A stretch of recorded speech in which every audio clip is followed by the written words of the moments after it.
In our past lives, my sister and I cultivated for 1,000 years, yearning to take human form. Our grandmother brought us two men, devouring their hearts would grant us both human forms simultaneously, one a scholar, the other a Taoist priest. The scholar seemed harmless, yet with honeyed words he beguiled my sister into abandoning her millennium of cultivation, all for a mortal lifetime as his devoted wife. On their wedding night, the foolish scholar plunged a dagger into my sister's belly, brutally extracting her millennium-old demon core and nearly scattering her soul to the winds. The stern-faced Taoist priest, contrary to appearances, turned out to be kind-hearted. He enlightened me with his wisdom. With his guidance, I not only achieved human form but ascended to immortality. Consumed by jealousy upon learning this, my sister lashed out with a dying curse to ravage my flesh and shatter my spirit. When I opened my eyes again, I found myself back on the day of my transformation.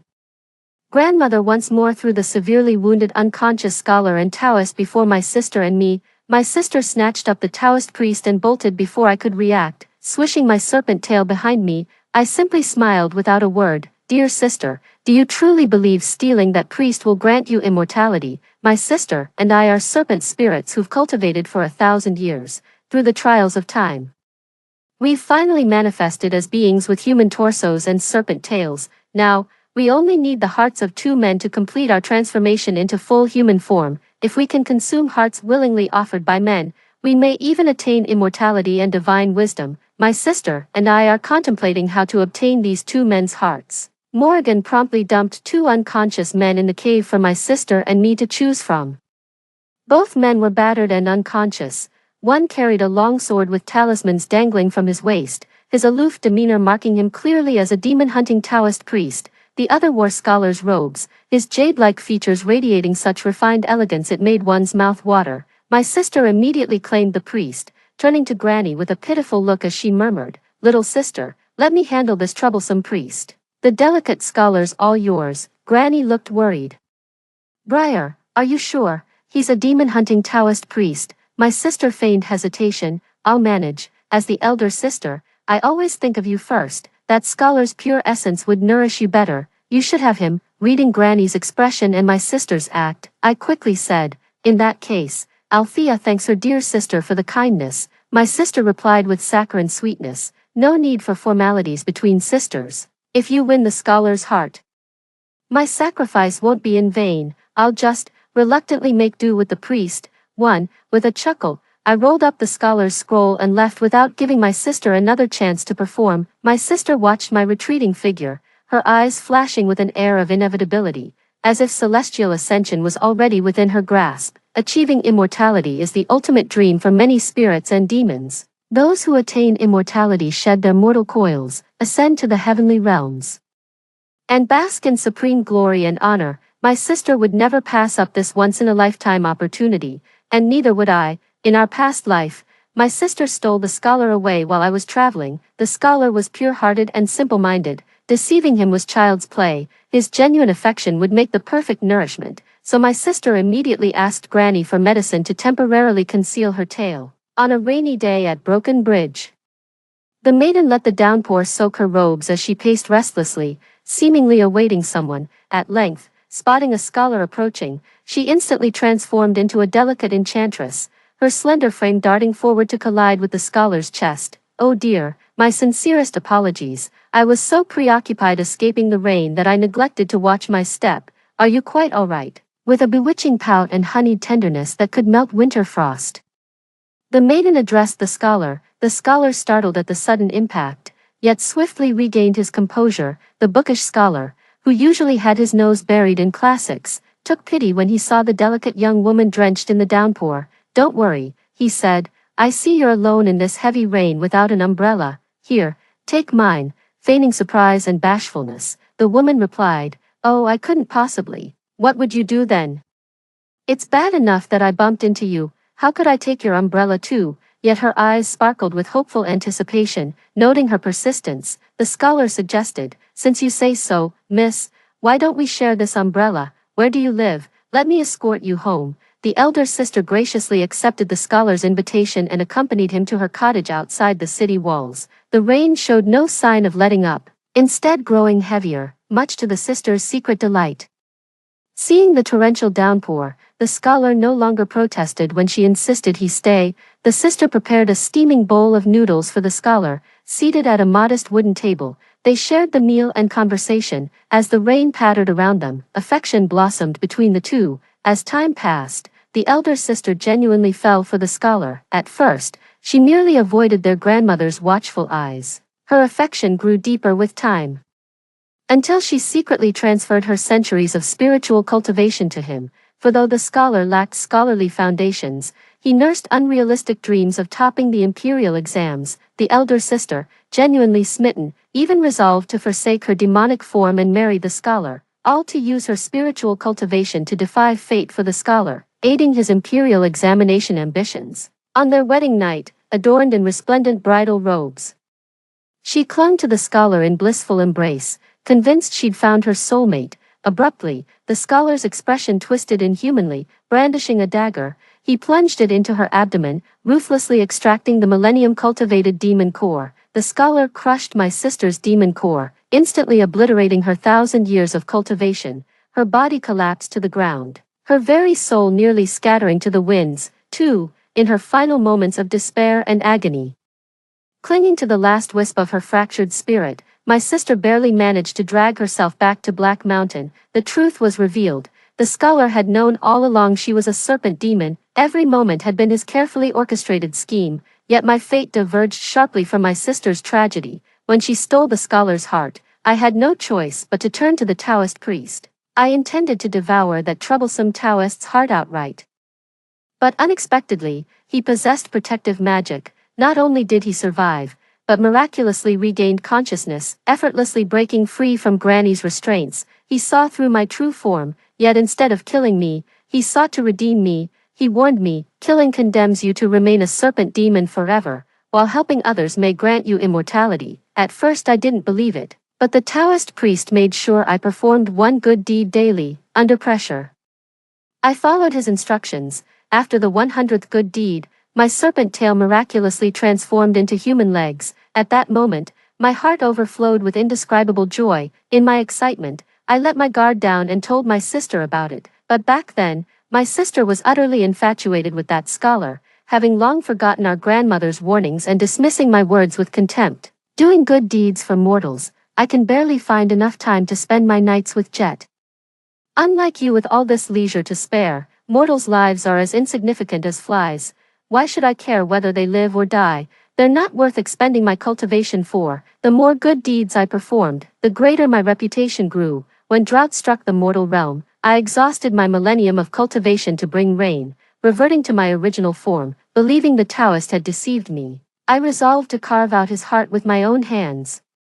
Yet the people erected shrines and sang praises of my deeds, honoring my life-saving grace. The Taoist witnessed my daily acts of kindness, and moved by the people's devotion, he awakened my spiritual wisdom through his own cultivation. I shed my serpent form to become a flood dragon, soaring to the heavens as the mountain deity guarding this land. Witnessing my ascension, my sister, contrasting it with her own wretched fate, was driven mad with jealousy. Heartbreak had stripped her of reason. Forgetting our 1,000-year bond as sisters, she invoked the Black Mountain's dark arts, cursing me with lingering malice to ravage my body and shatter my soul. When I opened my eyes again, I'd returned to that fateful day, the moment of choosing a husband, when destiny hung in the balance. Having learned her bloody lesson from the past life, my sister didn't hesitate to choose that troublesome Taoist this time. Well then, I'll just have to steal her beloved little scholar. I brought the scholar to my courtyard. When the scholar woke and saw my thick serpent's tail, he recoiled in terror. I saw his intention to flee and blocked his path with my serpent tail. Sneering, "Drop the act." The scholar looked utterly bewildered and asked, "What act am I putting on?" I mercilessly exposed him. "Jet, born into a demon-slaying lineage. What supernatural creature haven't you seen? Spare me this innocent scholar's charade." Realizing I'd uncovered his true identity, the scholar didn't rage. Instead, his terrified expression melted into icy detachment as he scoffed, "Humph, a mere serpent demon. Knowing who I am, you still dare show your face before me?"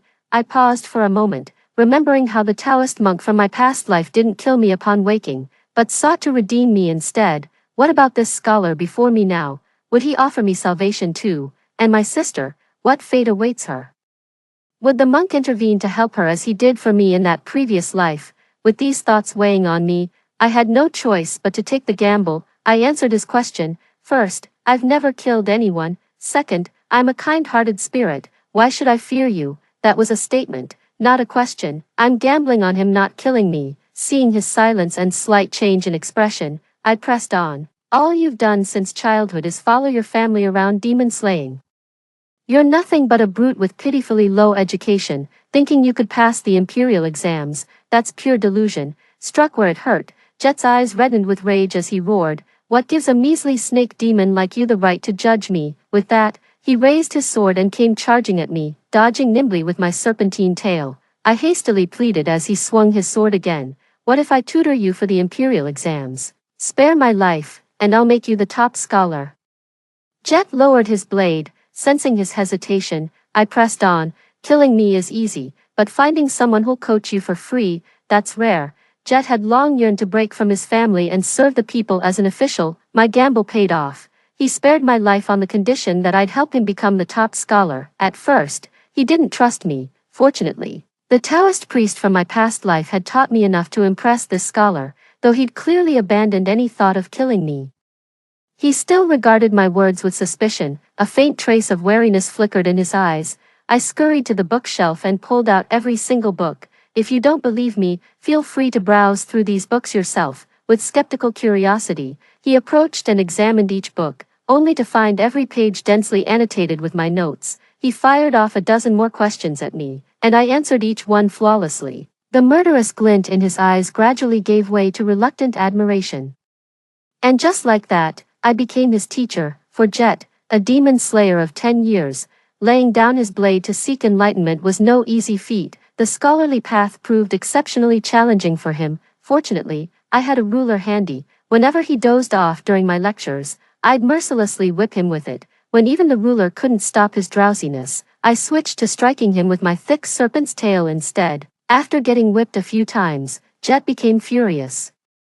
My serpent tail was thick and rock hard. It must have hurt like hell. Whenever he's angry, he always reaches for his sword as if to strike me down. I'd stare back defiantly, my gaze taunting, go ahead, kill me, then who'll teach you your precious books. Yet each time the blade points at me, he lowers it reluctantly. My unrivaled wisdom makes me indispensable. Sheathing his sword with a sigh, he'd mutter weakly, just muscle memory, pure reflex. He still humbly seeks my guidance in studies. Just as before, after tirelessly supervising his studies day and night, his scholarly foundation has noticeably improved over time. Truth be told, it's all thanks to the Taoist's meticulous teaching. Yet now he spends every day by my sister's side. Will he instruct my sister with the same dedication he showed when teaching me? How will elder sister flourish under his tender care? A new clinic recently opened in Linen City, where a kind-hearted woman provides free medical treatment to all.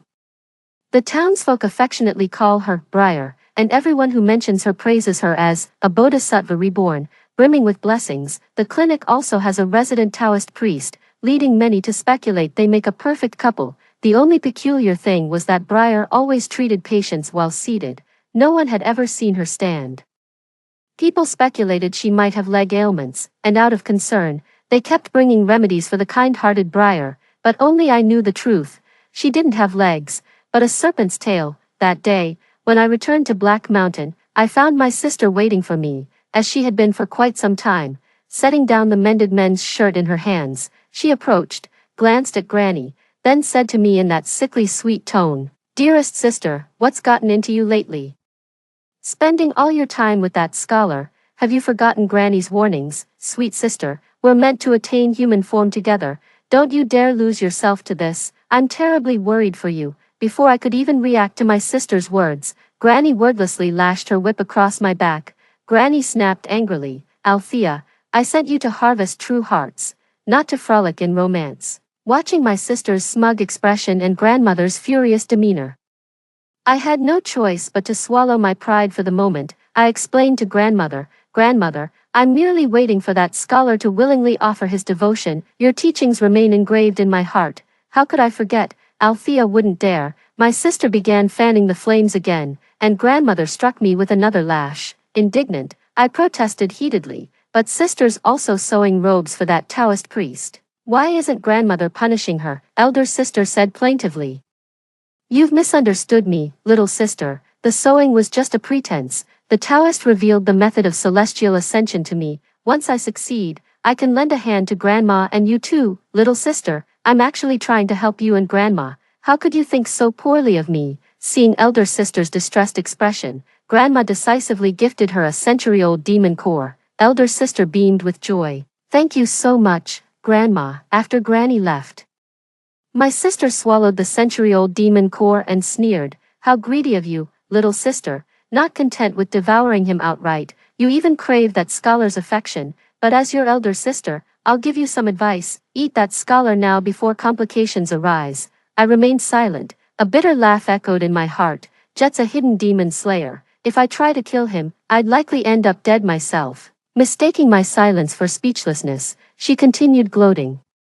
I've already won Saren's heart. He vowed to cultivate me into an immortal with his lifetime's cultivation. You simply must attend the ceremony, dear sister, I replied cheerfully. Of course, sister, but my heart was in turmoil. Was Saren truly willing to sacrifice his lifelong cultivation to ascend my sister? Had he really fallen for her? Soon after, my sister's serpent tail transformed into human legs. Clear proof that Saren's love for her was genuine. Her medical practice flourished, and her spiritual cultivation advanced by leaps and bounds. Now I've lost everything. All that was mine in my past life has become my sister's. A bitter taste filled my heart. While escorting Jet to the provincial exams, I unexpectedly ran into my sister and the Taoist priest. As the saying goes, enemies see red when they meet. The moment my sister spotted Jet, murder flashed in her eyes. Noticing her sister's restlessness, Saren immediately tapped her forehead to calm her down. In our past life, he would always tap my forehead like that to make me behave. Remembering this, my eyes grew misty. Though Saren's eyes showed nothing but cold indifference, no one had a softer heart than him. Last lifetime, he exhausted all his cultivation to help me ascend. Will everything now belong to my sister in this life? My mind drifted aimlessly when suddenly, a wave of dizziness struck me. My legs began shedding skin as a massive serpent's tail struggled to break free. The mortals nearby took one look at the scene and fled in panic, screaming, "A demon! It's a demon!" 3. My sister clutched Saren's sleeve desperately, pleading, "My sister's true monstrous form is emerging. She must be losing control. For the sake of this city's people, Master Taoist, I beg you to slay this demon yourself." Saren drew his sword without hesitation and slashed at my serpent tail, staring at him in disbelief. I watched as my tail miraculously transformed back into human legs. My sister watched as my serpent tail transformed back into human legs, screaming at Saren, "Have you lost your mind, Saren? Why didn't you kill her? She's a serpent demon, and what about you?" Saren retorted sarcastically, leaving my sister speechless. Saren turned to leave, and my sister hurried after her. Saren said, "Stop following me, go home and copy scriptures to calm your mind." My sister asked in confusion, "Why? I haven't done my good deed for today yet, why should I copy scriptures?" Saren was about to ignore her, but upon hearing these words, she slapped her. She retorted coldly, "Why, instead of doing good today, you've committed an evil act. Tell me why." My sister stared at Saren in disbelief. She never expected Saren would actually hit her for my sake. Saren approached me and whispered, "Someone means you harm." The moment those words were spoken, connecting them with Saren's earlier actions and the venomous glare from my sister, everything became clear. It's my sister. She wants Saren to vanquish me. Saren hasn't changed. Still the same exorcist who only purges evil spirits. My eyes grew moist as I watched him disappear into the distance. Jet, who'd witnessed everything, scowled at me indignantly. "Hey snake demon, what are you staring at? Weren't you supposed to escort me to the provincial exam? Quit gawking and move. One more delay and I'll exorcise you right here." That just poured oil on the fire of my already frayed nerves. I squared my shoulders and shouted back defiantly, "Go ahead then, if you're such a demon hunter, why don't you try exorcising me right now?" I took out all my frustrations on him. Seeing me standing straight with no intention to flee, he scoffed, "Humph, who'd want you? I'm pursuing scholarly honors. No time to waste on the likes of you." With that, he turned and left. Strange human, just wait till I devour your heart. Jet passed the provincial exam as he wished. beaming with excitement and insisting I join him at the tavern to celebrate. I didn't really want to go. I couldn't bear seeing my sister with that Taoist priest. Jet seemed to read my mind. He startled me by suddenly asking, "Do you have feelings for that priest?" What nonsense. He's a priest. I'm a snake spirit. Why would I ever like him? I protested immediately. Humph, good that you finally understand. You're a snake demon. He's a human. Our kinds are worlds apart. And he's a Taoist priest on top of that. There's absolutely no future for you two, Jet snapped irritably. Jet kept yammering non-stop in my ear until I couldn't take it anymore. Fine, shut up already, I'll be with you, happy now, I finally shouted. He froze for a second before a visible blush spread across his face. Why you stupid snake demon, don't say such, why you, he stammered incoherently. Before he could finish, I whipped my serpent tail at him to cut him off. You bookworm, who are you calling a dumb snake spirit? When it comes to scholarship, I'm your teacher. Don't you know to respect your elders? The flush faded from Jet's face as he shouted angrily, "You stupid snake demon, I'll exorcise you sooner or later. You'll never whip me with that tail again. I'll chop it off and pickle it in wine." Oh really, go ahead and try, see who'll help you pass the imperial exams then. Stupid scholar, always threatening me, I'm not scared of you. With that, Jet charged at me fiercely, peachwood sword in hand. Seeing him charge at me with that peachwood sword, I instinctively shuddered in fear. I stuck my tongue out at him, and his face turned even more livid. After pulling a face, I skated away without looking back. Right after stepping out, I ran into my sister. "So your scholar boy is just mediocre after all. When will my dear sister ever taste true love?" The elder sister sneered. I ignored her and turned to leave, but she caught up and blocked my path. Just then, Jet caught up too. "Stupid snake demon, I've got you now." I paid him no mind. When he saw my sister, he shot her a dirty look. Jet is fiercely protective of his own and despises evil with a vengeance. Last time, my sister exposed my true form in front of everyone and even tried to get Saren to capture me. If Saren had taken me in, who would have helped him win honors and become the top scholar? Naturally, Jet harbors deep resentment toward his sister. My sister already had murderous intentions toward Jet, and seeing him roll his eyes at her sent her into a rage. She snapped sarcastically, "Oh my dear sister, in 3 days I'll achieve spiritual perfection and ascend to immortality.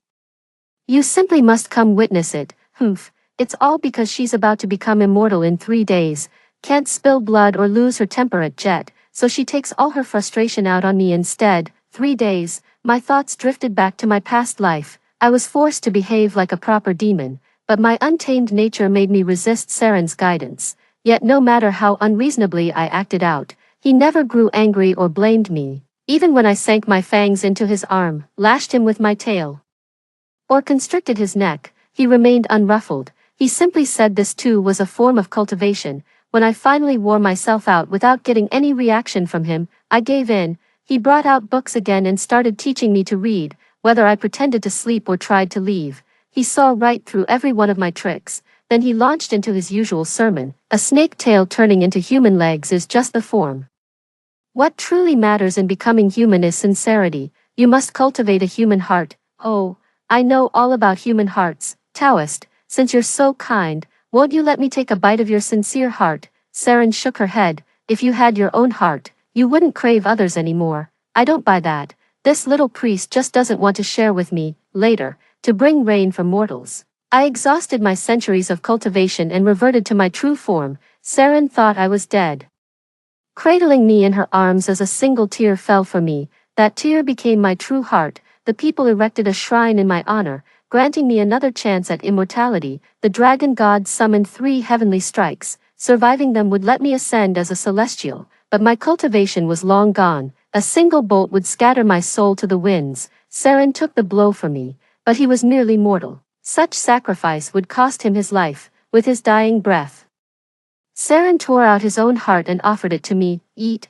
Althea, didn't you always crave my heart?" Tears streamed down my face as I stared at that beating heart. I didn't want to devour it. I just wanted him alive. Saren died in my arms, while I ascended to immortality and took human form. Just as Saren had said, with a heart of my own, I no longer craved to consume others. Cradling Saren's heart in my hands, I wept uncontrollably. Before I could even bury Saren, the dragon god summoned me to the heavens. the dragon god transformed me into a flood dragon and bestowed upon me the title, Mountain Deity. Just as I was about to bury Seren, my sister cursed me with her dark mountain sorcery, costing me my life and leaving Seren's true heart lost in the mortal world. That remains my greatest regret from our past life. In this lifetime, I won't let such tragedy repeat itself. Seren deserves to walk the path meant for him, as promised. The third day arrived with Linen City bathed in radiant clouds, while birds and beasts sang in unison. Whispers spread through the crowd. Briar was a celestial being, destined to return to the heavens. A golden light pierced through the sisters' clinic as the dragon god's voice resonated. Briar, in recognition of your healing deeds, we grant you ascension to the celestial realm. Will you accept? My sister knelt on the ground, kowtowing fervently as she cried. Thank you for your boundless mercy, dragon god. Without hesitation, my sister rose and stepped onto the rainbow bridge. Thunder suddenly cracked across the sky as grandmother's voice pierced through the churning clouds, materializing beside my sister in an instant. Briar, how could you attempt celestial ascension without telling your grandmother? Feigning concern, I interjected. Don't blame her, grandmother. She must have been too eager to become an immortal. Sister tried to sneak onto the rainbow bridge, but Granny stopped her with lightning reflexes. For, sister screamed hysterically, Dragon God, save me, don't be in such a hurry to leave, dear sister. I mimicked sister's usual saccharine tone. Granny still has things to tell you. How could you only care about your own ascension? Granny shot Briar a glance, snorted coldly, then turned to praise me. Althea, good thing you warned me, or Briar would have flown off to become an immortal. What are you saying, Grandma? You raised both me and my sister with your own hands. Of course our cultivation and spiritual power rightfully belong to you. Grandma nodded approvingly. Our Althea is so thoughtful. Briar, I'd prepared human hearts for you both to consume and gain human form, but it seems you found another path to immortality. In that case, surrender all your cultivation to me. Consider it your filial duty. The dragon god wouldn't intervene. She hadn't set foot on the rainbow bridge, let alone crossed it. She remained mortal, and celestial beings don't trouble themselves with earthly trifles. When the dragon god remained unmoved, my sister screamed through tears as her spiritual energy drained away. Seren, Seren, save me. Granny has been continuously draining her spiritual energy. Granny has been using us all along. After we devour men's hearts, she siphons away all our spiritual power. In my past life, the same fate befell me. As her spiritual energy faded, elder sister reverted to her true form. The massive serpent tail terrified the townsfolk, sending them fleeing from the clinic in panic. At the critical moment, Seren appeared. I clearly had him trapped with magic, yet he broke free for his sister's sake. I couldn't help but frown, feeling a pang of bitterness in my heart. Seren flung a talisman at Grandma. After dodging aside, Granny glared at Seren in shock before yelling at me, Althea. Didn't you say the Taoist priest was long gone? Why is he standing right here now? I said nonchalantly. Granny, you're a demon, I'm a demon. Since when do demons keep their word? Blinding rage erupted from Granny as she lunged at me, intent on killing me. Though I've cultivated for 1,000 years, I'm still no match for an ancient demon like Granny. At the critical moment, Seren rushed over and took the hit for me. The two immediately engaged in combat, and just as I was about to assist Seren, Jet appeared as well. Jet sneered triumphantly. Little snake demon, didn't you always mock me for being illiterate and only knowing violence? Today you'll witness the martial arts my family has perfected over generations. Watch how I exterminate this ancient fiend. He's part of my plan too. In his past life, he mercilessly stabbed my sister to death. Clearly a heartless man. If I consume his heart, I'll surely become just as cold-blooded. I won't eat his heart. I'll make him join our side. Together we'll have a better chance to defeat Granny. After we subdued Granny, Jet sealed her into his gourd, planning to refine her into an elixir. Morrigan, the once arrogant ancient demon, still refused to accept defeat even after being captured, cursing me. Althea, you treacherous wretch, how dare you conspire with that Taoist to ambush me? Just you wait. Her voice dripped with venomous rage, as if she'd tear me apart the next second. My heart churned with mixed emotions as I endured Grandma's curses. I once held her in high regard, but her actions left me no choice but to oppose her. Faced with her threats, I could only sigh and mutter, just rest now, old woman. I sealed the gourd, sending her on her final journey. Morrigan's faint curses still echoed from within the gourd. Though reverted to her true form, my sister desperately swam toward the rainbow bridge, depleted of spiritual power.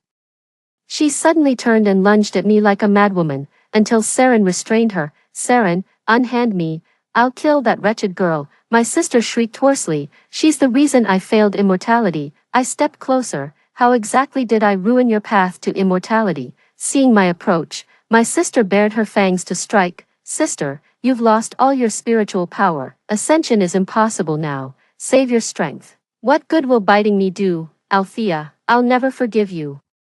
Not even death will stop me, my sister shrieked relentlessly. Fine, sister, since you're so eager to become a ghost, let me help you on your way. I was about to finish her off, but Saren kept his eyes fixed on me. It felt like the moment I made my move, he'd end me just as quickly. Same as always. He only kills demons who take lives. I swung my blade carelessly, curious to see how Saren would react. If I actually killed Briar, would he come for my life in return?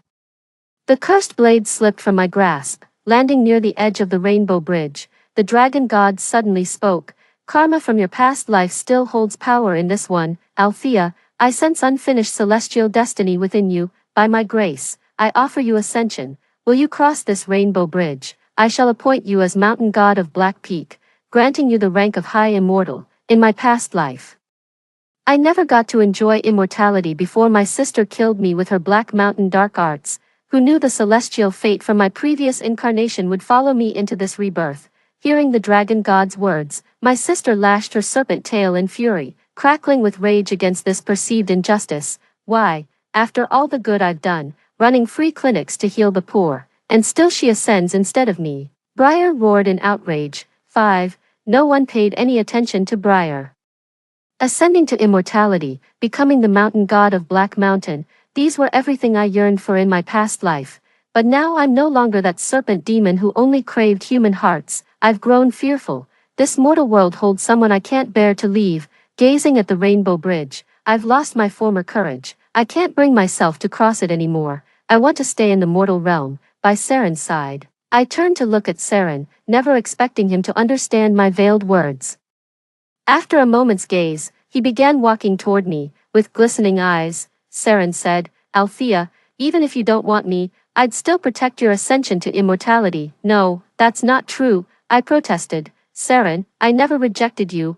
I wiped the tears from his face, my heart aching with pain. Saren said resentfully, you didn't choose me in our past life that day, letting Briar take me away, didn't you?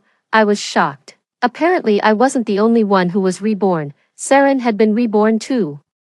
Did Saren misunderstand me, holding a grudge, and that's why she helped my sister ascend to immortality? Does he still have feelings for me? I opened my mouth to explain, but words failed me. I didn't step onto the celestial bridge. I'm no longer that heart-devouring serpent demon I once was. I can't bear to part with Saren. When Saren saw my silence, she nudged me toward the rainbow bridge. Althea, we're from different worlds. You a celestial, me a mortal. Your ascension is inevitable. And a union between us is impossible. This path leads nowhere. She guided me to the bridge's edge. One step would take me across, yet my heart resisted. I couldn't bear to leave Saren, nor this mortal realm with all its cherished memories. At first, I only wanted a sincere heart to help me take human form. Never did I aspire to become immortal, but Saren's aid made me grow addicted to the allure of ascension. Yet in this life, everything's changed. I have a heart now. I no longer crave hearts. Nor do I seek immortality. Seeing me hesitate, Saren tried to push me onto the bridge. Suddenly, Jet blocked Saren with a peachwood sword, demanding, let Althea go. She doesn't want to leave. That peachwood sword of yours only slays demons, not humans. What's the point of pointing it at me? Saren retorted. Jet stood speechless, his face twisted in bitter anguish. Jet turned to me pleadingly. Althea, don't go. I'll give you my heart to eat. Just stay. I stood bewildered as 2 trails of tears streamed down Jet's face. I willingly offer you my very soul, he stammered. The rainbow bridge grew increasingly faint, while the dragon god's domain darkened further. 6. As the bridge began vanishing before our eyes, Saren cried out urgently, Althea, hurry, you've cultivated for millennia and been reborn for this chance at immortality. This may be your final opportunity. Seeing my complete lack of movement toward the bridge, Saren suddenly shoved me onto the radiant arch. The 3 heavenly strikes came as promised, but this time my millennium of cultivation allowed me to withstand them. Golden light flickered amidst the clouds until, after what seemed an eternity, the white mist dispersed, torrential rain fell from the heavens, and suddenly a magnificent 7-colored rainbow arched across the sky. As for the serpent demon Althea in the mortal realm, she had long since vanished without a trace. Time flies like a fleeting shadow. The long-awaited day finally arrived. Amidst the crowd, Jet scanned the densely packed name list with nervous anticipation, until his eyes landed on his own name. Now he abandoned all thoughts of demon slaying, devoting himself wholly to public service. His peachwood sword was buried deep in the earth, clad in crimson. Jet walked through neon-lit streets buzzing with revelry. Amidst the laughter and merriment, his thoughts drifted to that emerald-green figure, having ascended to immortality long ago. Surely that tale must be gone by now. Now that I've left the mortal realm, there's no one to lash him with a serpent's tail. In his daze, he glimpsed a familiar figure weaving through the crowd. He caught up to find a Taoist priest clad in plain robes with a long sword at his waist. Saren still roams the mortal realm vanquishing demons, tirelessly purging the world of those malevolent spirits that plagued the land. That day after I crossed the Rainbow Bridge, Saren journeyed alone to the Black Mountain. Black Mountain is a sinister land shrouded in demonic aura, where the Overlord Morrigan commands a horde of lesser fiends. Saren engaged them in fierce combat, wiping out Morrigan's underlings. He's always so tender-hearted, yet meticulously thorough in everything. I'm a lazy soul who dreads hassles, and he's always the first to handle such trivialities for me. During his 3 years in the Black Mountains, Saren not only vanquished demons but also performed countless other good deeds. The first year he pitched tents, the second he built a sanctuary upon that foundation, and by the 3rd year he'd taken in many abandoned infants, raising them, teaching them the Taoist arts, and giving them a loving home. As time passed, Saren's fame as a demon slayer grew. Drawing many aspiring disciples to seek his tutelage, he accepted several apprentices, imparting his skills in hopes they become valiant guardians of this world. Later he built the Black Mountain stronghold and named it Althea's Abode. The disciples looked at Saren in confusion. One asked, "Master, this name lacks majesty. How could it possibly intimidate demons?" Saren simply smiled without replying, thinking to himself, "Perhaps if Fairy Althea passes by, she might remember her name and return for a visit." Black Mountain, once a barren wasteland teeming with minor demons, transformed into a pristine cultivation paradise after the demon-hunting sect Althea Sanctum took root here. The mountains now resonate with birdsong and floral fragrance, permeated by spiritual energy. The very air carries an ethereal purity unlike anything before. The disciples' cultivation practices have infused Black Mountain with vibrant vitality. Time flows like a shuttle. Years pass in fleeting moments. The days slipped away, year after year. In the blink of an eye, Saren, founder of Althea Residence, had entered her twilight years. Her voice had grown aged, yet remained rich and powerful. Her face bore the deep etchings of time, but the light in her eyes still shone with unwavering determination. Lying on the bed, all the disciples knelt on the floor, silent tears streaming down their faces, their hearts heavy with reluctance to part. The disciples held deep reverence and affection for Elder Saren, knowing full well that without Saren, there would be no Althea Residence as it stood today, nor the people they had become. 7. With trembling lips, Saren spoke, "You, all of you, leave now. I must wait for someone." Not daring to disobey, the disciples withdrew without another word. The sun rises in the east and sets in the west, making way for the moon's shift. Day after day, month after month, Saren kept holding on, refusing to draw her last breath until that person arrived. Saren neither ate nor drank, until the moment he truly couldn't endure any longer. A gentle breeze pushed open the window and drifted inside, revealing a figure in the room the next instant, clad in simple pale green robes. The figure was instantly recognizable to Saren. Althea still bore the appearance of a maiden, only more radiant now. While Saren had aged with silver hair, Althea spoke, "Old man, you must be the master of Althea's Abode. Fate has brought us together. I am Althea. In recognition of your merits in vanquishing demons, this immortal shall grant you one wish." Saren gazed at Althea with longing, afraid to blink lest she vanish again in the next instant. Saren said, "I offer you an aged yet unchanging true heart. Would the celestial maiden deign to partake?" Althea frowned. "I am of the divine realm. We do not consume mortal hearts, Saren thought to himself.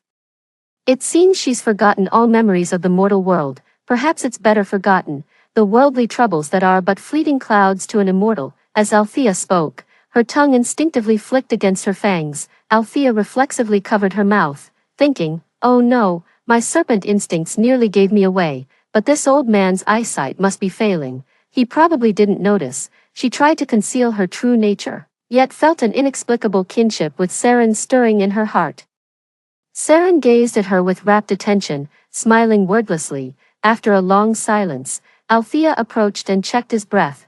Saren had passed peacefully. A tear trailed down Saren's cheek, compelled by some unseen force. Althea caught it with her fingertip and tasted its bitter, astringent salt. Tears streamed down Althea's face as the dragon god's sealed memories came flooding back. She recalled her first encounter with Saren, the trials they'd weathered together, and the depth of his devotion to her. In the ancient Taoist temple, young monk Saren practiced his swordplay with single-minded focus. The temple courtyard stood shaded by towering trees, alive with birdsong and the fragrance of blossoms. Only the rhythmic whoosh of the young monk's sword cutting through the air broke the silence. The tranquil peace was suddenly broken as a fruit came flying through the window. It hit Saren square on the shoulder with perfect accuracy.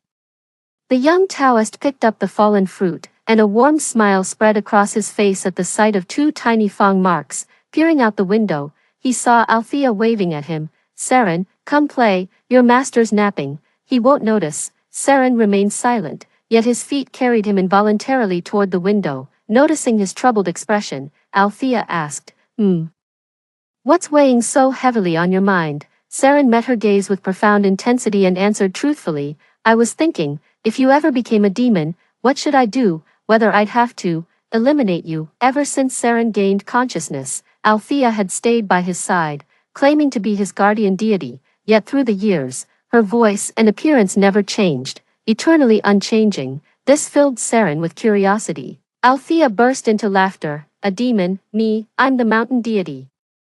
All I want is to protect you, and here you are trying to vanquish me. The entire demon-slaying sect bears my name. How could I possibly be a demon myself? Althea spoke with palpable pride, as if emphasizing her divine status. Saren gazed at the plaque. He'd asked the sect leader about it before, but the answer was always unclear. After all, the name was given by the founding sect master centuries ago. After a moment's thought, Saren said, good thing you're not a demon.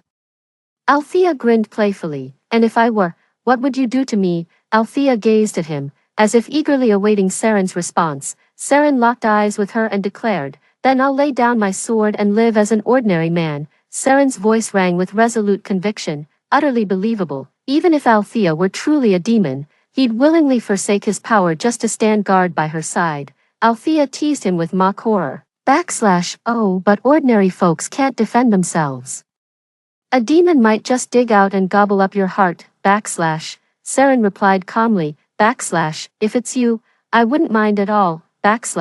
His eyes shone with unwavering determination and complete trust in Althea. It seemed no matter what Althea truly was, he'd stand by her side without hesitation. Althea paused, feeling a surge of warmth in her heart. She seemed to sense the sincerity behind Saren's words. Don't overthink it. Little Saren, I told you I'm divine. We're bound through eternity.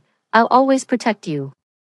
Story 2. In the icy apocalypse, having been reborn, I frantically hoarded 100 boxes of rock-hard ice cream. At the same time, I dismantled the insulation in the villa, removed all the rubber strips from the windows, and swapped the air conditioners to cooling only. I wasn't losing my mind by doing all this. It was because the uncle who kicked me out of the villa and left me to freeze to death in my previous life had been reborn too. 01, drinking water, cold generators, various warming items, plus enough food to last me 2 years. Looking at the list in my hand, I checked for any omissions while sending messages to suppliers. Being an orphan, I generously let my uncle's family, who raised me when I was young, take refuge in my villa in my previous life.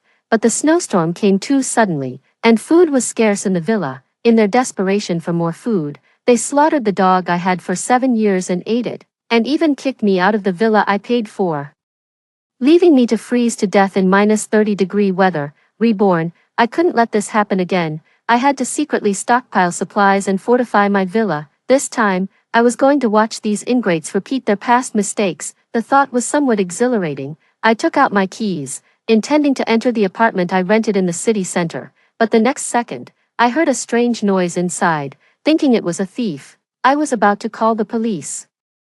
But the voice inside was eerily familiar. Even if I turned to ashes, I would recognize it. It was my uncle's family, who killed me in my previous life.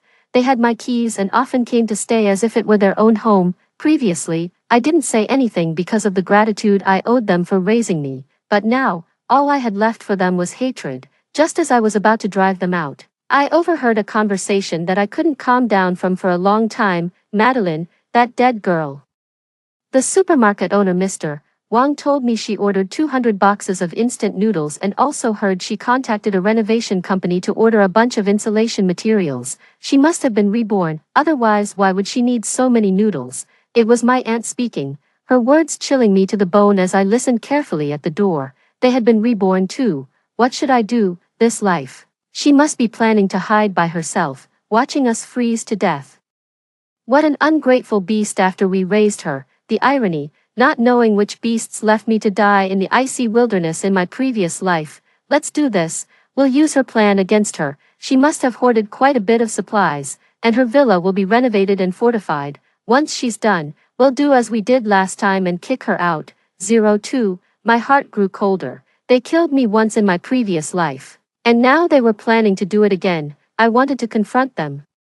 But such an action would only lead to mutual destruction. If they knew the truth, they would make secondary preparations, not to mention getting my revenge. It might instead give them the idea to harm me again. I needed to think of another plan. Thinking this, I pretended as if nothing had happened and opened the door. My dog Peanut, seeing me return, ran over and cuddled at my feet, wagging its tail. Seeing its cute dog head, I remembered how it was cruelly killed in my past life. And my hatred for my uncle's family deepened. The family instantly fell silent, showing no remorse for intruding. Why are you back so late? We're all hungry, my aunt said discontentedly, as if I were their servant. I'll take you out for dinner in a bit. But uncle, there's something I'd like to discuss with you. Could you lend me 500,000 yuan? Upon hearing this, my aunt exploded. You dead girl, you have the money to buy a big villa. And you still have the nerve to ask us for money. Getting money from her would be harder than plucking feathers from an iron rooster. I bought this villa outright, and now I'm out of money. I think I'll give this villa a nice makeover, I said vaguely, which only solidified my uncle's family's belief that I had been reborn. You figure it out yourself. We don't have a penny to spare, my aunt said, spreading her hands wide, clearly looking for a free ride. So I could only imitate her gesture and said helplessly, all right, since you don't have the money, I'll just hold off on the renovations for now. Maybe next year when I have some spare cash. Upon hearing that I was delaying the renovations, my uncle's family suddenly became anxious. After all, although my villa looked impressive, it was primarily purchased as a summer retreat and was quite average in terms of insulation. In my previous life, even with the heating maxed out, it was still shiveringly cold inside. Hey, don't hold off on the renovations. Uncle supports you. I'll transfer the money to you now, my uncle said as he took out his phone, causing my aunt to panic. After some back and forth looks between them, my aunt finally gave in. Soon I received the transfer. And with this money, I could stock up on more supplies, although I could borrow millions through loans. In my previous life, both my uncle's family and I didn't live long. Who knew how long this apocalypse would last? It would be troublesome if I had to repay the debts later. Thanks, uncle. I've also realized something lately. My cousin has always wanted my villa, right? In a few days, I'll give it to him as a wedding present. Since I'm not planning on getting married, keeping it is pointless, I commented, striking a chord with my uncle's family. They probably thought the same as me. Who knew how long this apocalypse would last? Getting the house earlier was also part of planning for the future. At least you have some conscience, not wasting all the years we've spent raising you, my aunt finally said with a broad smile, seemingly already imagining a better life ahead. I forced a smile, turned around, and hired a truck to take all the supplies I had sent to the villa away. After seeing off my uncle's family, I went to the villa in the suburbs. Upon reflection, although the villa was secluded and spacious, it had a major flaw. It was too low. Before I was driven out in my previous life, the snow had already accumulated up to waist height. and the living room windows on the first floor were even damaged by the snow, which had burst in. Such severity occurred in just 2 days. It seemed that living in a high-rise was safer. The house where I currently lived was always at risk of a visit from my uncle's family and was not suitable for fortification. Thus, I spent a substantial amount of money renting 2 high-end apartments in the city's most luxurious community. I hired a construction crew to reinforce several layers of insulation and secure it thoroughly to prevent it from being overwhelmed by heavy snow. At the same time, I stocked up on various types of food, drinking water, dog food, and heating equipment. To handle the situation of equipment being damaged by the freeze, I also bought some coal. To avoid drawing attention, I moved it in several batches by myself, which was exhausting. I was busily setting up my survival base, and of course, the villa needed some serious modifications as well. I hired a construction team and demanded that the exterior walls be renovated in the shortest time possible. I wanted it to look splendid on the outside but be fragile on the inside, such that a strong wind could easily bring it down. The renovation workers thought I had lost my mind, who would want to ruin their hard-earned villa, but seeing that I was paying triple the usual rate, they didn't ask too many questions. I also replaced all the air conditioning in the villa to only provide cooling, and removed all the rubber seals from the window gaps, making them impossible to close tightly. After all these preparations, I took a photo of the construction site and posted it to a moments visible only to my uncle's family on WeChat. Let's renovate the villa nicely, and then we can weather any storm. Soon after, my uncle responded in the comments with several thumbs up emojis. After all that, I went out to grab some food and suddenly received a call from my aunt, Madeline. Didn't you say you were going to transfer the house to your brother? Hurry up, he wants to get married to his fiancée in the next few days. Hearing this, I let out a scoff. Were they really that desperate? They're truly a terrible family, not just after my wealth but also out to harm me. Aunt, I've been busy renovating these days. Let's wait a bit longer, but don't worry, I'll definitely transfer the house to my cousin. After all, you raised me, and it wasn't easy, as long as you understand. To put it bluntly, you stole your brother's luck. Otherwise, the prestigious university you attended and your high-paying job would have been his. You should repay this debt. Oh, and remember to stock up the villa with food, so your brother and his wife won't be inconvenienced. I rolled my eyes to the sky and quickly ended the call with a few perfunctory responses. Just then, I noticed the ice cream in a nearby freezer, 30 in a box, cost-effective, and sugar replenishing, perfect for stocking up in this icy apocalypse. Why not stock up 100 boxes for my uncle's family to enjoy? After placing an order with the shop owner and waiting for the delivery, I planned to return to the villa to check for any issues. However, I discovered a woman in a dress standing in front of my villa, who suddenly kicked at my dog. Peanut, what a nuisance this stinking dog is, she muttered. I was instantly furious. My dog was quietly lying in my yard, and she kicked it without saying a word. What are you doing? I pushed her, and she fell to the ground with a shrill scream. The next second, a slap landed hard across my face. How dare you push my wife? Shouted the man, dizzy from the slap. I recognized the voice even before I could open my eyes. Who else could it be but my cousin? She kicked my dog. Why shouldn't I push her? And why are you even at my house? This is trespassing, I retorted. Your house? That's a joke. This is my house. And I brought my wife here to check it out, my cousin arrogantly replied, causing me to burst out laughing.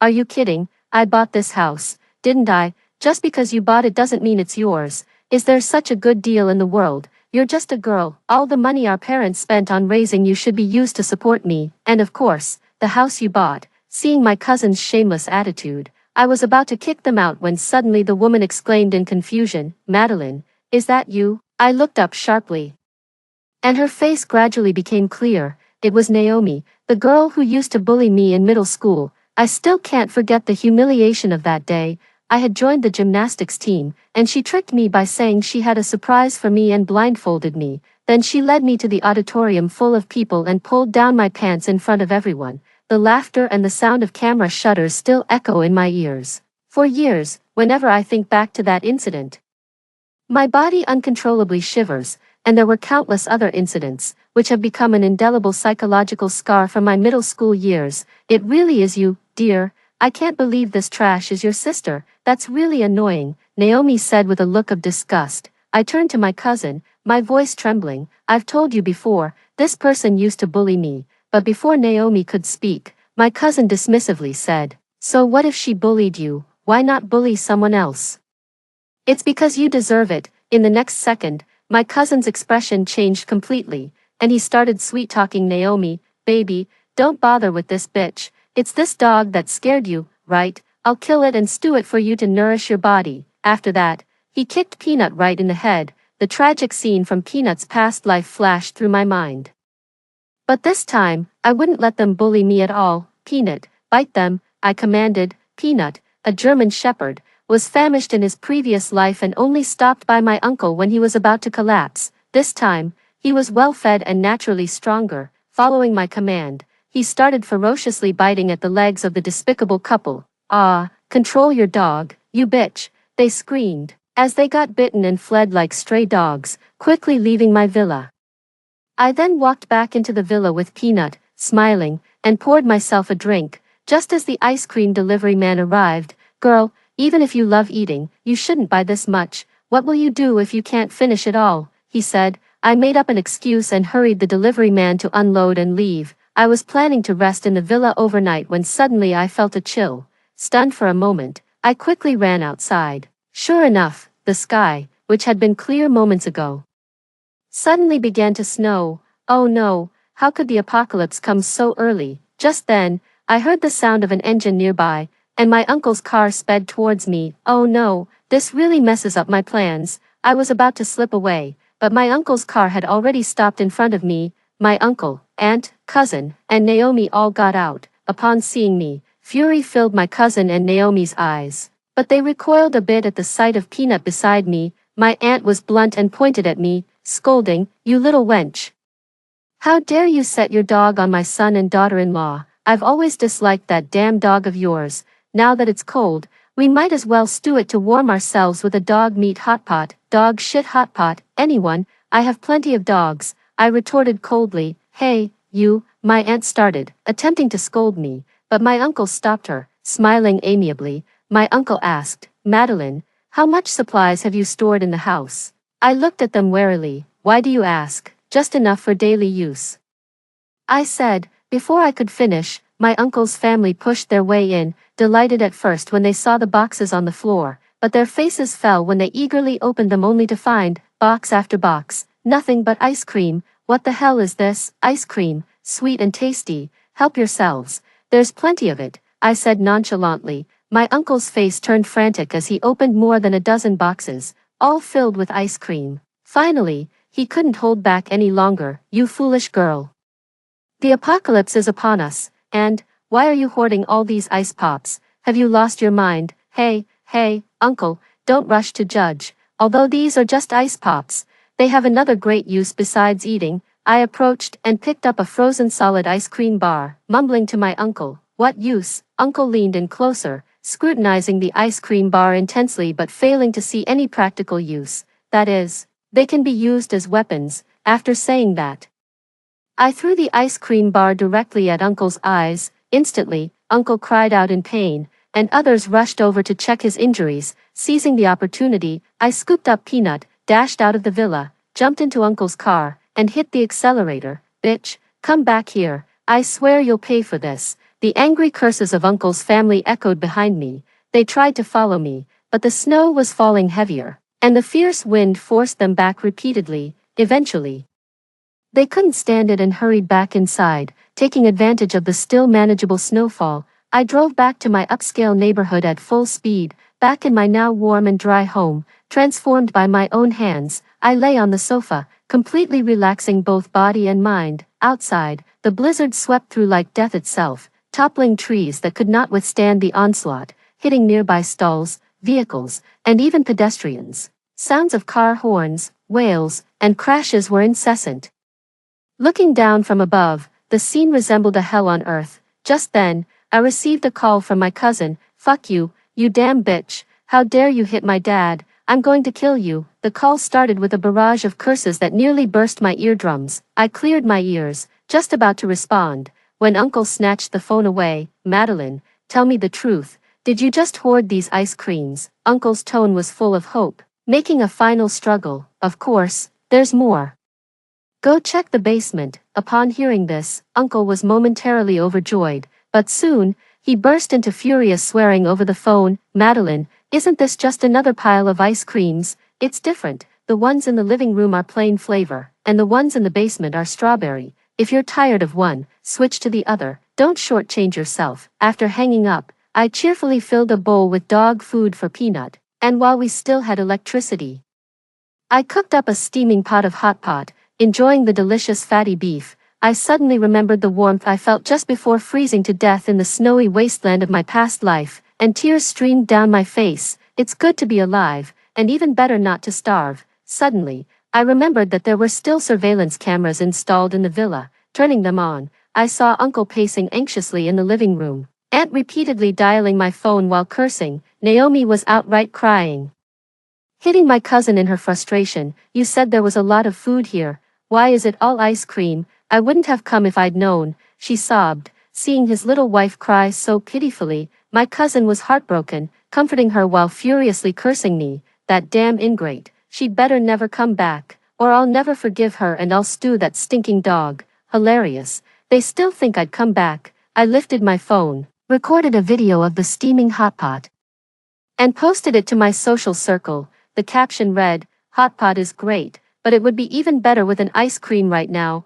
I was so busy buying for them, I forgot to buy a box for myself. My cousin saw the post first, jumped up from the ground in agitation, and dialed my phone again. I chose to answer the call this time. "Where are you now?" "Of course, I'm at home." My laid-back tone infuriated my cousin so much that he punched the floor in rage, visible through the security camera. "Get back here with some food right now, or don't even think of calling me brother again." "So, sister, damn it." Before my cousin could finish cursing, my aunt snatched the phone away and yelled at me with heartbreaking intensity, "Madeline, we've raised you with so much effort, and this is how you repay us. Have you lost all your conscience? You better bring some food back for us, or you'll face retribution." I think kicking someone out in a snowstorm is more likely to bring retribution. I had the speakerphone on, and after I said that, my cousin's family shuddered in unison. "How did you know?" my aunt asked tremblingly. "Next time you plot against someone, please don't pick the victim's house as your venue." After that, I hung up again, blocked all their numbers, and dropped a packet of instant noodles into the hot pot, enjoying it to my heart's content. After finishing the hot pot, I lay on the sofa, watching a drama series while keeping an eye on their predicament through the security cameras. It was getting colder, with temperatures dropping below zero. They had left most of their luggage in the car, which I had driven away. Only one suitcase remained, holding a few thick clothes.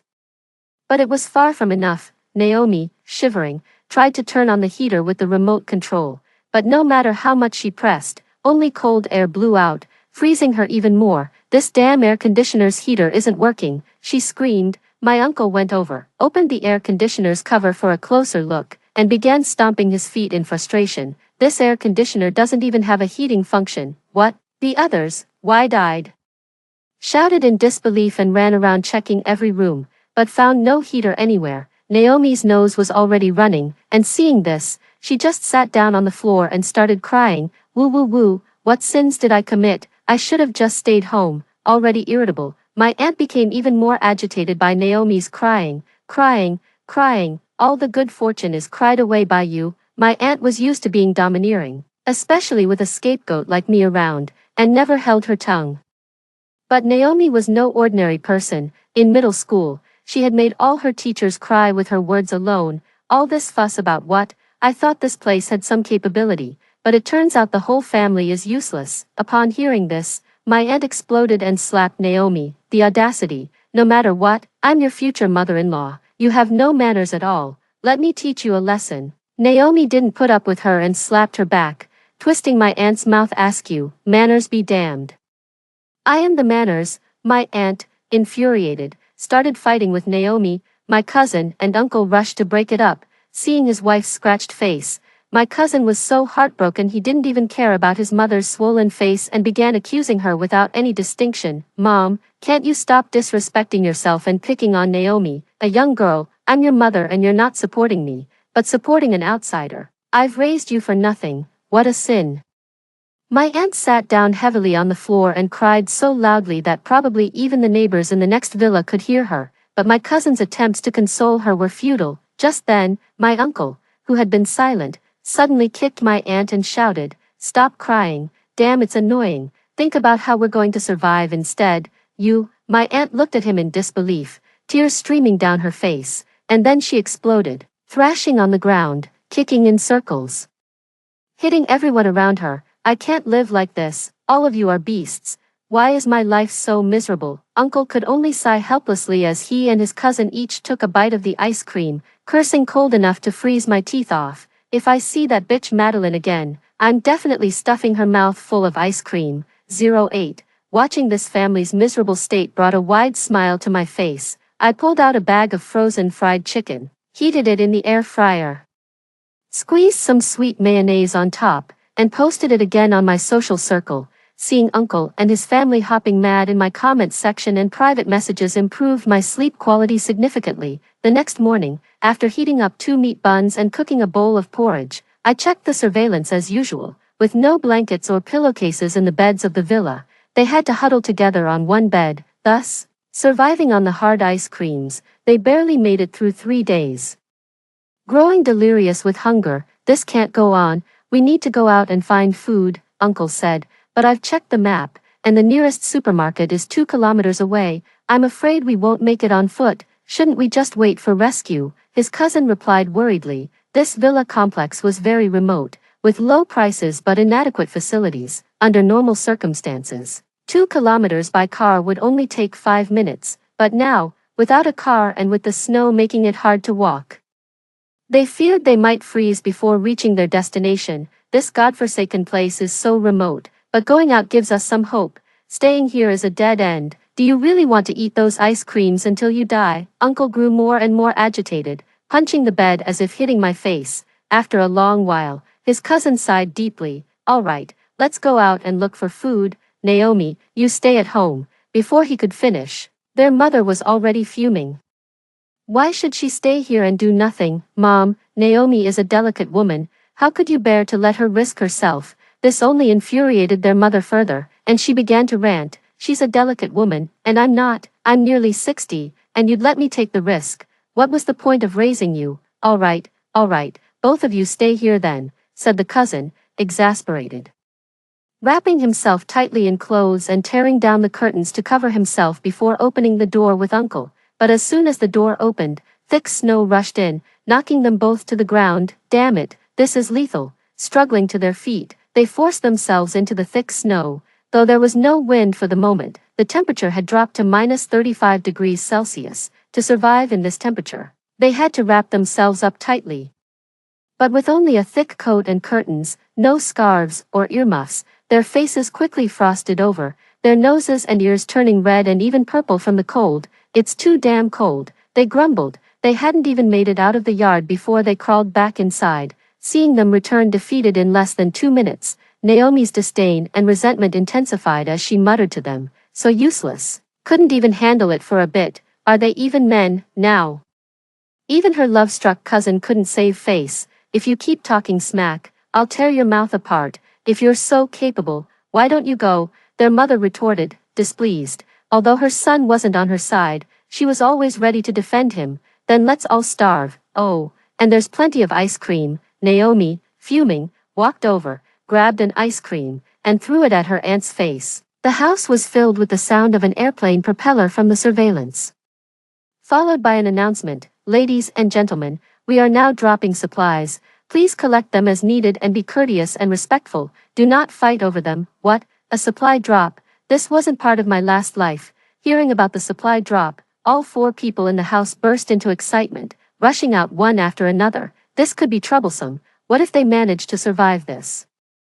Soon, the 4 returned, but aside from being covered in snow, they also sported dirt and signs of having been roughed up. The supplies they managed to bring back were meager. A few packs of compressed biscuits and instant noodles. It looks like they didn't manage to outcompete others. That's a relief to me. Having something is better than nothing. They tore open the instant noodles, crushed them, and devoured them hungrily. It wasn't long before they finished. They all seemed to want more. Eyeing the remaining pack of compressed biscuits, but the uncle immediately took the biscuits and stored them away. We don't know when the next drop will be. We need to conserve our food. I'll keep these biscuits with me for now. Although the others looked displeased, they said nothing. I know the uncle well though. He appears upright but is always up to no good behind the scenes. Sure enough, that night, when everyone was asleep, the uncle sneaked out of bed and started eating a piece of the compressed biscuit. How could I let his family miss such a spectacle? I immediately pressed the alarm on the surveillance system. In just a second, it was enough to wake up the others, who were light sleepers. Before the uncle could react, 3 pairs of eyes were glaring at him. Dad, how could you secretly eat by yourself? Everyone here is hungry. The cousin, furious, snatched the biscuit away, though caught red-handed. The uncle was defiant. What's wrong with me eating a few bites? I'm the head of this family. I'll eat as much as I want. Are you lecturing your father now?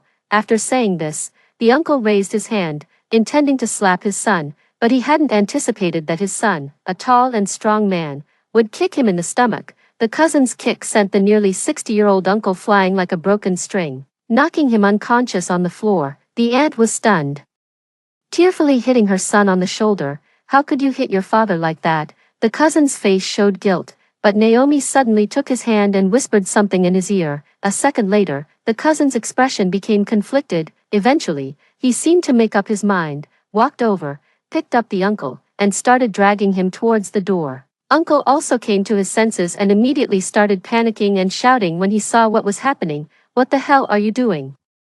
I'm your father, let me go. Sorry, Dad, but you eat a lot and you're already old. Right now, you're just a waste of resources. Think of this as your final contribution to your son. I'll kowtow to you and apologize later. After saying that, Naomi went to open the door, and my cousin tried to throw Uncle outside. Uncle clung to the door frame, unleashing incredible strength, and they remained deadlocked at the doorway. Son, come to your senses. Have you been bewitched by that vile woman?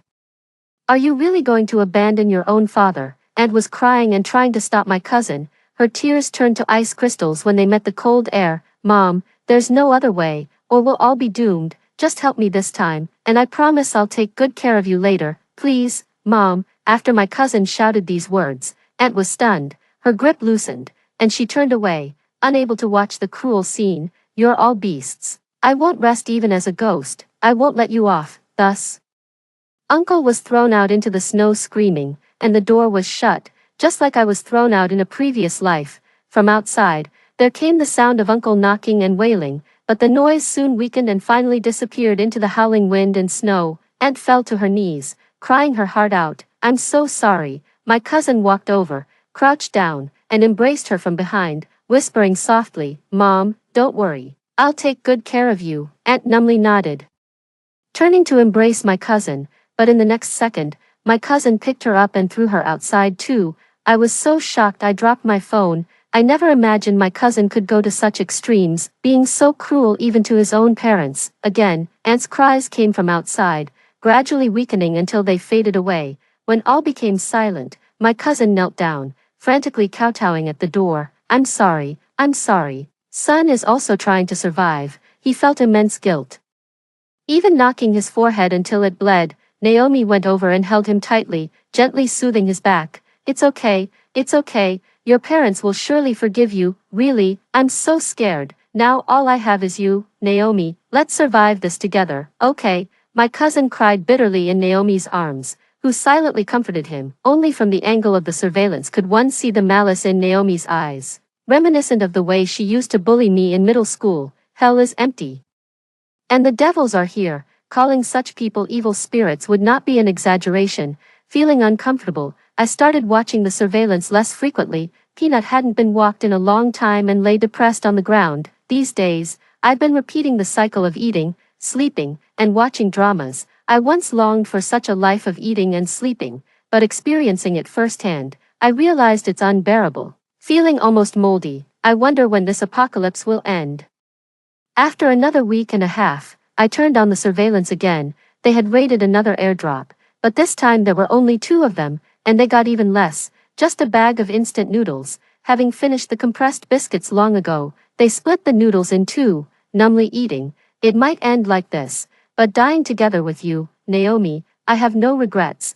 My cousin embraced Naomi, burying his face in her chest. Don't talk nonsense, we'll get through this, you sleep first. Naomi stroked his head, and like that, my cousin fell asleep quietly in her arms. Dear, dear. When Naomi saw her cousin had not woken up for a long time, a vicious glint suddenly appeared in her eyes. Who wants to die with you? I'll have you know, I intend to live a full life. Then, Naomi shockingly took her cousin's coat and put it on herself, leaving him to sleep deeply in the freezing cold wearing only a thin shirt.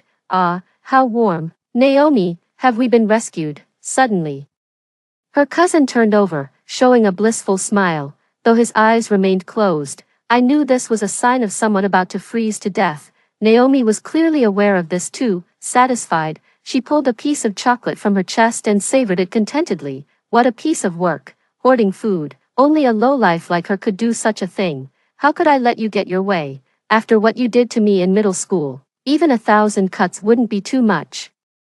I pressed the alarm button on the monitor again. The alarm blared loudly. This time I let it ring through the entire house. What's that noise? Naomi jumped, frantically searching for the source of the sound. The sharp noise also woke her cousin. He opened his sleepy eyes, and the next second, he was fully alert, looking at his thin clothes and then at Naomi, wrapped up like a rice dumpling. Finally, his gaze fixed on the chocolate in Naomi's hand. Why do you have chocolate? He asked darkly. Well, dear, I found this chocolate in an airdrop. Was just about to wake you up to share it. Huh, Naomi laughed awkwardly, but her explanation was feeble. Why did you take my clothes off? Do you realize I could die out here? Didn't you say you wanted to be with me forever? Didn't you say you would die with me? Why betray me? Anger had clouded her cousin's mind, and the look of love in his eyes was replaced by endless hatred. No, listen to me, that's not what I meant. Naomi, terrified, shivered and crawled off the bed, trying to escape. But she tripped over an ice cream stick on the floor and fell hard. I loved you so much. I even killed my own parents for you, and this is how you repay me. Her cousin followed, sitting on Naomi and pinning her down so she couldn't move. Please, I won't do it again. Spare my life, dear. Don't you love me the most? Please. Her cousin had lost all reason, and the next second, he picked up the ice cream stick and smashed it down on Naomi's head. Once, twice, 3 times. He hit her until she was a bloody mess, eventually going silent. I held the monitor, trembling. Suddenly, her cousin turned around and stared straight at the camera. Madeline, you're watching, aren't you? Enjoying watching us destroy each other. Then, he gave a chilling laugh, mimicking a throat-slitting gesture with the ice cream stick. I will survive and find you, and you will pay. Even though he was miles away, his ghostly roar nearly made my heart jump out of my chest. Just then, a violent wind started, and a deafening crash of a collapsing wall sounded. Her cousin was startled and hurried downstairs to check, and I quickly switched the camera. I discovered that somehow one wall of the villa had been blown down by the blizzard, leaving a huge hole. Almost instantly, the blizzard filled the entire living room floor. One wall after another collapsed in a chain reaction, and her cousin, unable to dodge, was crushed by a large piece of wall. Save me, Madeline. Come save me. His agonized screams came through the monitor, but I could not see any more, as the monitor went dead at that moment, and so I sat on the bed holding my phone until dawn. Having exacted my revenge, I was surprised to find myself engulfed in an emptiness. Just then, the sound of a propeller suddenly filled my ears. A second later, a broadcast resonated in all directions, moving me to tears of joy. Ladies and gentlemen, the rescue team has arrived. We are now going to clear the snow from the streets. Please stay inside your homes for safety. And once everything is properly arranged, we will escort you to a safe area. Cheers deafening enough to burst one's ears erupted all around. I opened the window and watched the helicopter disappearing into the sky, unleashing a roar that had been building up for far too long. We were finally saved.